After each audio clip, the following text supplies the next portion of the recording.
It's 7 a.m. in Yakutsk, the coldest city on Earth.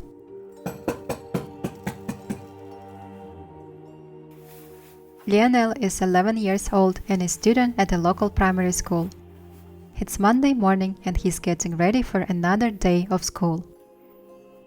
Today is a bit warmer than usual, around minus 47 degrees Celsius. Going to school in ice-cold temperatures is normal for the children in Yakutsk.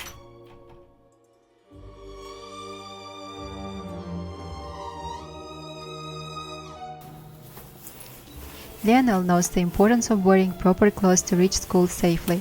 He puts on padded trousers and boots to keep his legs warm, and a warm jacket to make sure that the cold air does not reach his skin.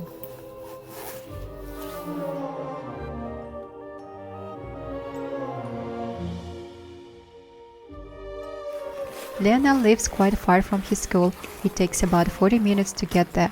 He uses the public transport system since there are no school buses in the city.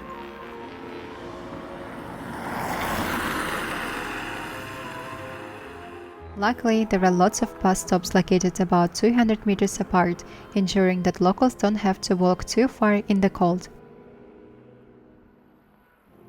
Lionel waits for the bus out in the cold, hoping it arrives fast. He can only wait for a few minutes, and sometimes when the bus is delayed, he must quickly return home to avoid getting frostbite.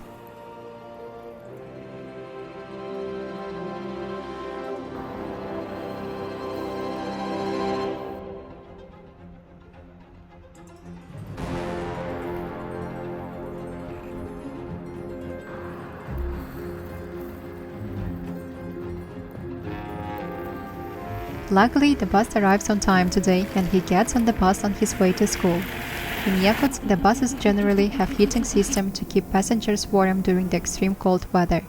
Now Lionel can finally feel comfortable and warm on his journey to school.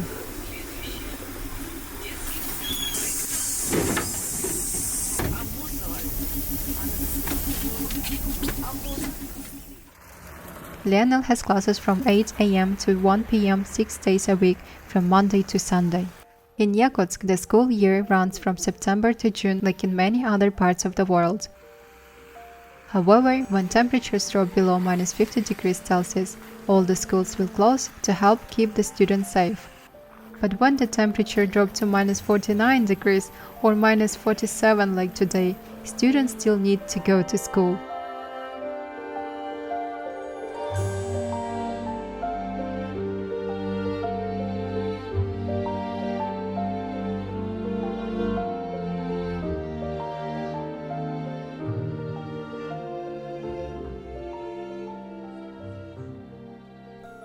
Lionel arrives on time. His first class of the day is a literature class, which is his favorite.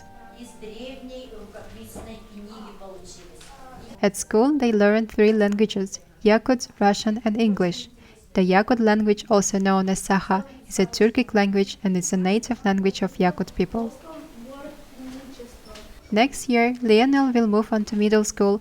In Yakutia, primary school lasts for 4 years and students study a total of 11 years before going to university. Gaining admissions to university can be very competitive, so students in Yakutia begin preparing for the crucial Unified State exam as early as middle school.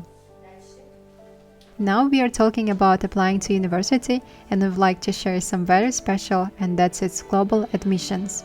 I am very excited to introduce global admissions because they helped me to apply to study abroad in China. Studying abroad totally changed my life and was a big reason why I started this YouTube channel. Global Admissions is an online platform for applying to universities all around the world. It's actually very hard to find clear information about courses abroad and how to apply.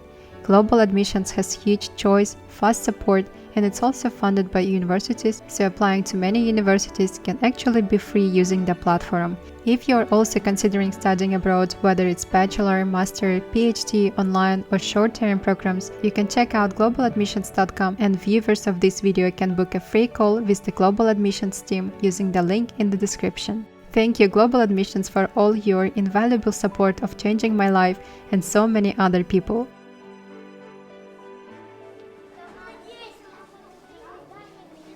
It's break time. Students have to stay indoors because it's too cold outside. Even though Lionel can't play outdoors, he takes every chance to improve his football skills. As you might have noticed, Lionel is not a local name. He was actually named after the legendary footballer. Lionel is passionate about playing football and aspires to become a professional football player one day, just like his idol, Lionel Messi.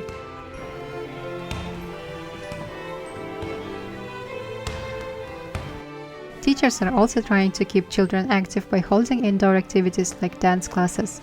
This way, students can have fun and stay healthy even when the weather outside is harsh.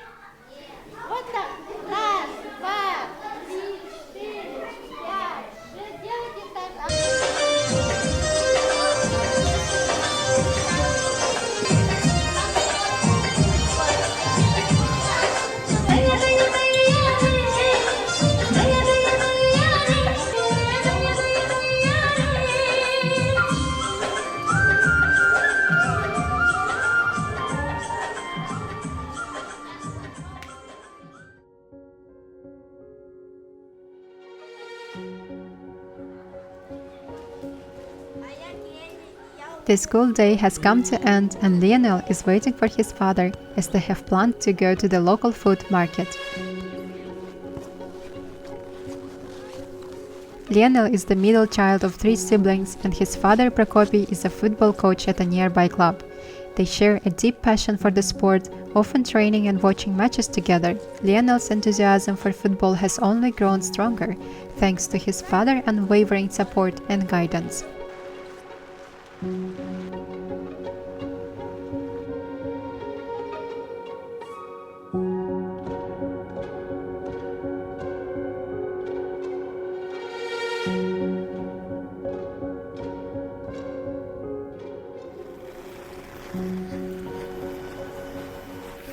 They arrive at the local open-air market to get some fresh meat and fish for their dinner. The meat and fish remain naturally frozen as the outdoor temperatures are even colder than those in the freezer.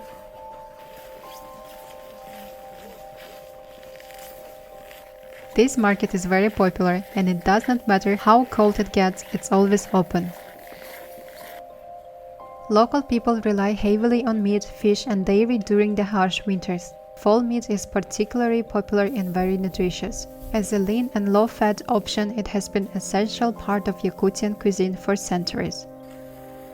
It can be very hard to get and grow fresh vegetables here because the ground is too cold for it to grow. The price of fresh fruits and vegetables is very expensive, making them more of a luxury item.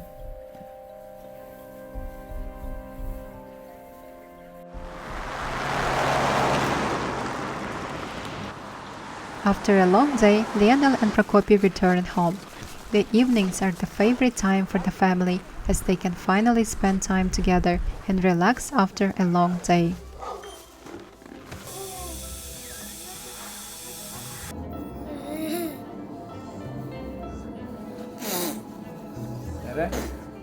Despite the cold, the family takes every chance to go outdoors, not wanting to be confined indoors for 9 months of the year.